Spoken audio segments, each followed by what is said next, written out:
everyone, and welcome to Pearls of Fisdom with Nirmal Bang. I'm Avan Dabash. Now, PB Fintech is a company that is the parent company of Paisa Bazaar and Policy Bazaar, which are India's largest platforms for online insurance and lending products. In fact, they were listed not so long ago on the stock exchanges and have had a pretty successful journey ever since. Yashish Dahiya is the chairman and group CEO at PB Fintech and now joins us on the show. Yashish, a lot of the analysts say that it is the core business momentum that remains very strong given the kind of dominance that Policy Bazaar has in the online insurance space. So tell us a little bit more about how you are growing your core business. The core business is growing because every month, every quarter, we are able to identify a few more segments of consumers for whom we are able to solve by working with our insurance partners and creating products and solutions for them. We are also able to expand geographically into some areas, specifically southern states and some of the smaller cities where we may have in the past not had as much of a reach. So I think both of those, and of course, we continue to work on the product pieces. And when I say product, I mean solutions in insurance that make sense for consumers. Our sales training keeps improving and our platform keeps improving. So I guess all of those lead to the core business becoming stronger. On the whole, marketing efforts for the last 3-4 years have been relatively stable, maybe growing in line with inflation, but the conversion efforts are much stronger. If we were to delve into financials, this time around in the quarter, you managed to post a profit of 51 crores versus a loss of 21 crores last year. What is the outlook when it comes to your profit momentum and your revenue run rate? See, when we report our results, that is an accounting snapshot of the revenues we have made from a combination of fresh business and renewal business.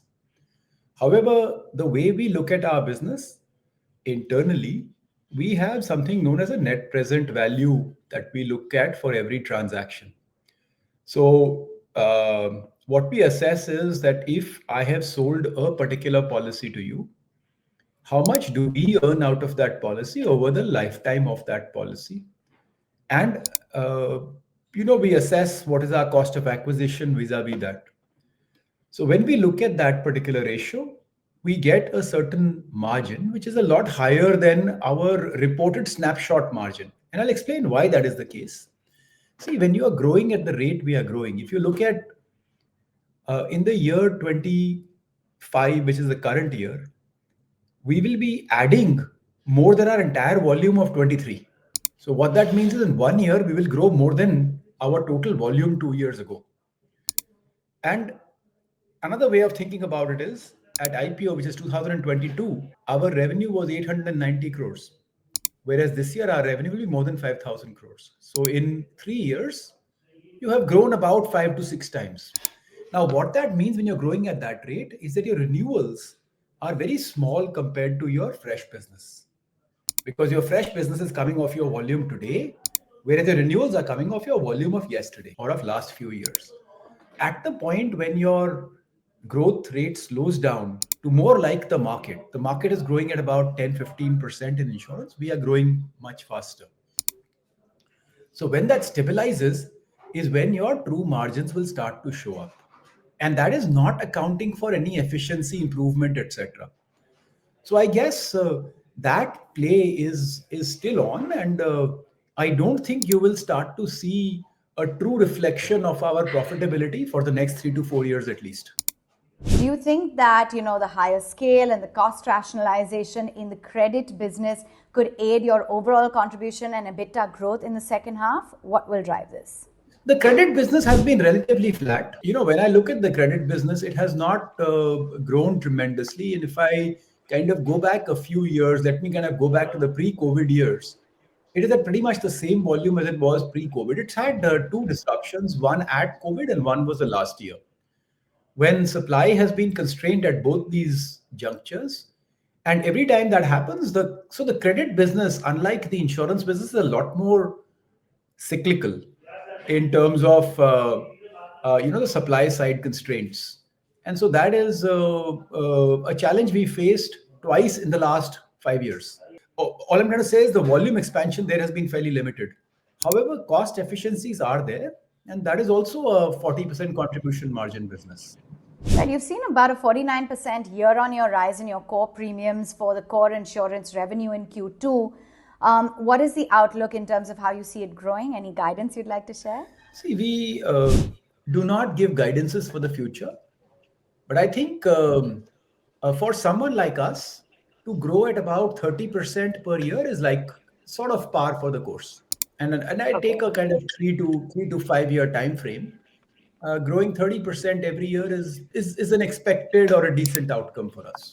You have gone on record to actually say that you have a complicated business and therefore Policy Bazaar and Paisa Bazaar don't have any serious rivals so far.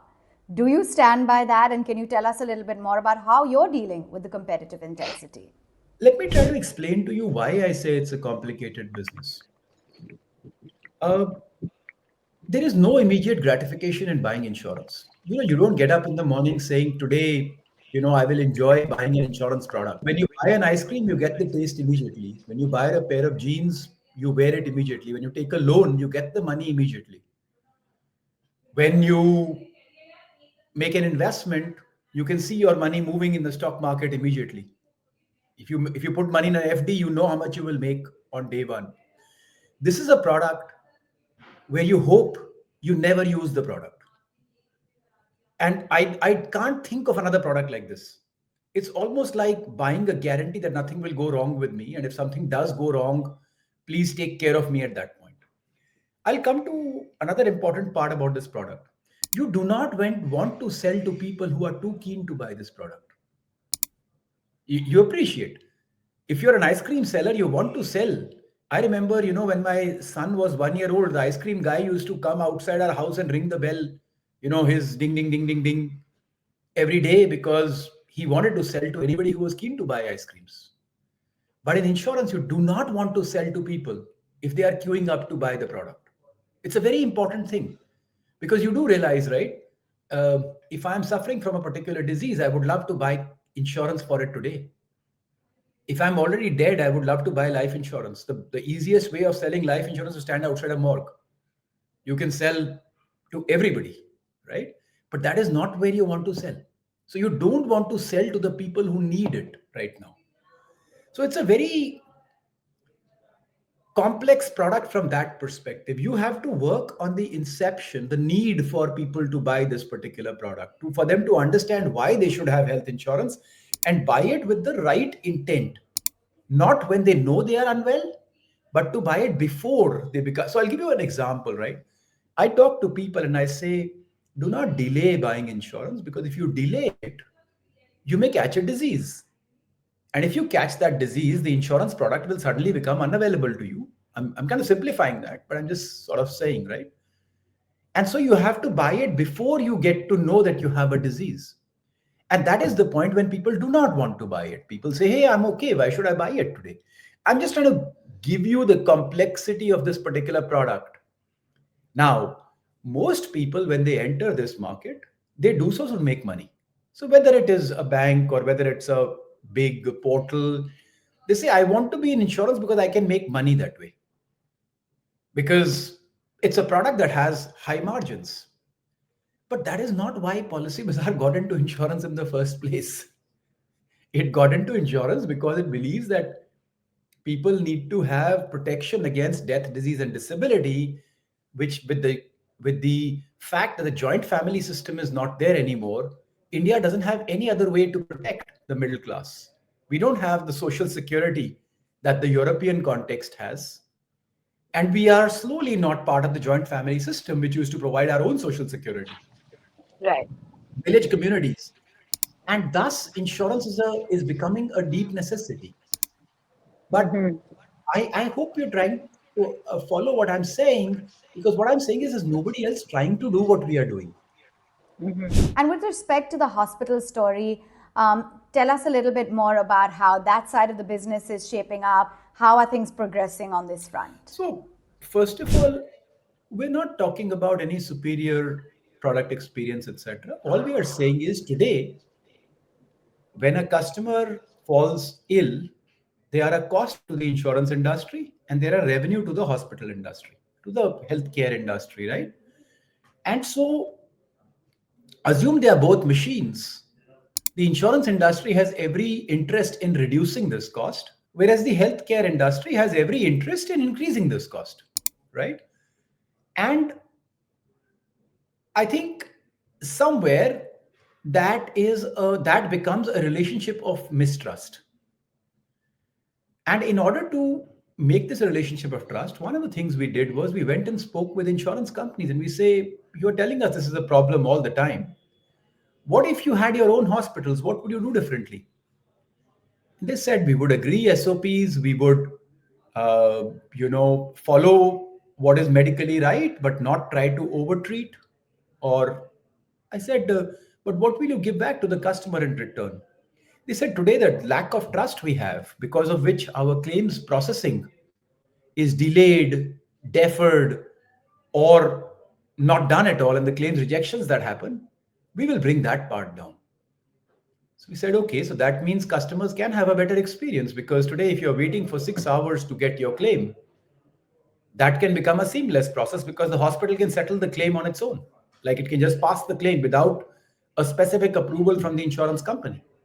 As long as the hospital is following the protocols that the insurance company wishes it to follow, which is agreed by the medical, team at the hospital, and the hospital is working towards not increasing cost and not filling its beds or giving more and more complex treatments, but to cater to a particular need, then it should work. And we're doing a small experiment. We are aiming to do a small experiment in the national capital region to see if this model can work. I think the first couple of years, once the proof of concept is there that the model can work, expansion is relatively easy. Because as you can imagine, setting up real estate is not so hard. It may take you 3 to 5 years, but you can almost get a nationwide rollout in 3 to 5 years. But the important part is getting the concept and the model Right. absolutely right. And I think that will take maybe 3 years or so for the concept to be worked out. And we will attempt it in the national capital region. Now, you've always, adopted a fairly decent and, a limited cash burn in the past. You've been fairly disciplined. What are your CapEx plans and how do you remain prudent on cash management? I think it's a very subjective perspective. My father retired from the army and started working as a transporter for the Indian Oil Corporation. There was never a single month when he ever made a loss. Every month was cash positive from the first month. My wife ran an IT company. From the first month, it was cash positive. So it's relative when you say we are prudent with cash. Well, we have had cash losses for about 12 to 14 years before breaking even or before starting to make cash. But yes, again, as I said, it's a relative term.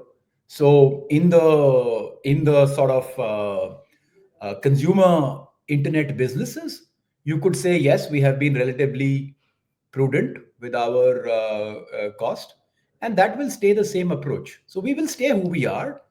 We are not as cash conservative as my wife or my dad were, simply because we want to build a big business and have a big impact.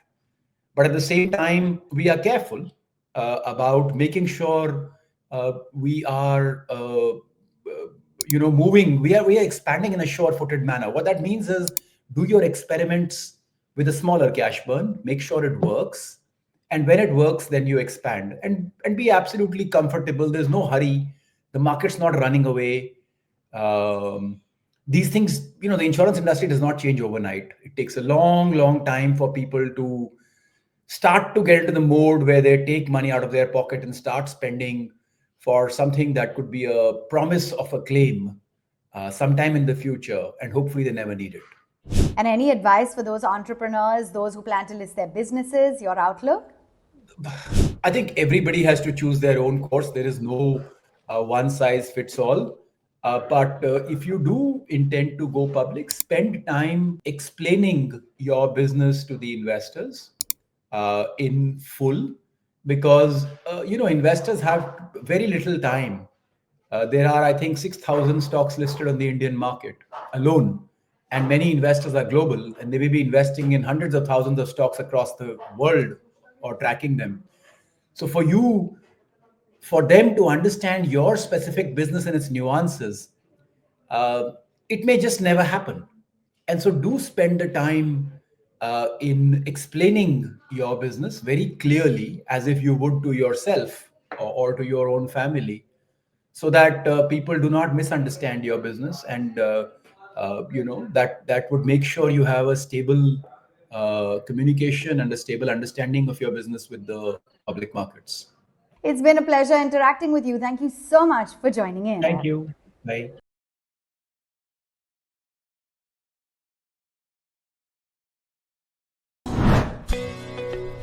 Subscribe to our YouTube channel and click on the bell icon to never miss an update from Nirmal Bang.